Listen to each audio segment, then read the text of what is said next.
Büchi, an engineer from Switzerland, is seen as the inventor of the turbocharger.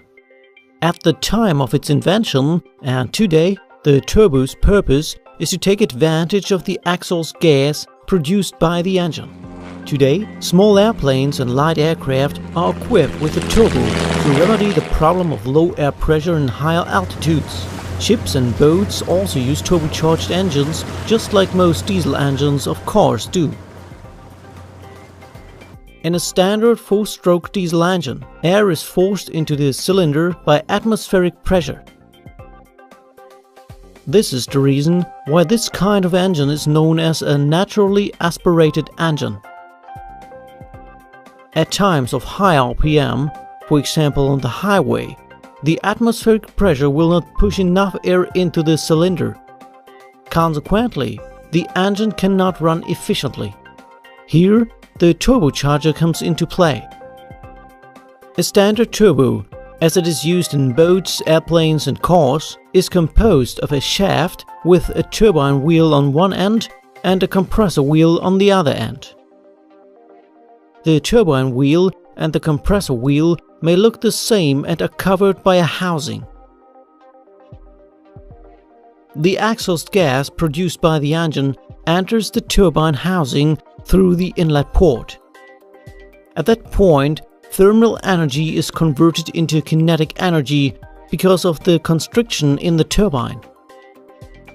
Consequently, the turbine is driven by kinetic energy.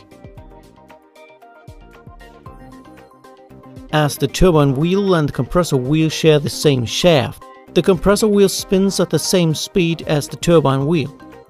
Consequently, the compressor wheel draws in air and compresses it. Then, the air passes through the outlet port and supplies the engine with oxygen.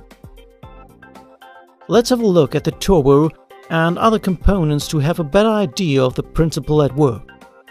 The exhaust gas enters the turbine through the inlet port, drives the turbine wheel, and exits the turbine through the outlet port.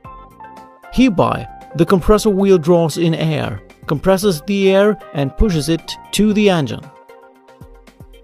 Engines that have a turbo are known as turbocharged engines.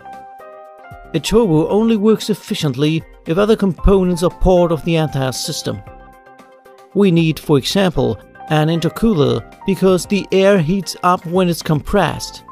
So the intercooler will cool down the hot air coming from the compressor, ensuring that more oxygen reaches the engine. That makes the engine much more efficient.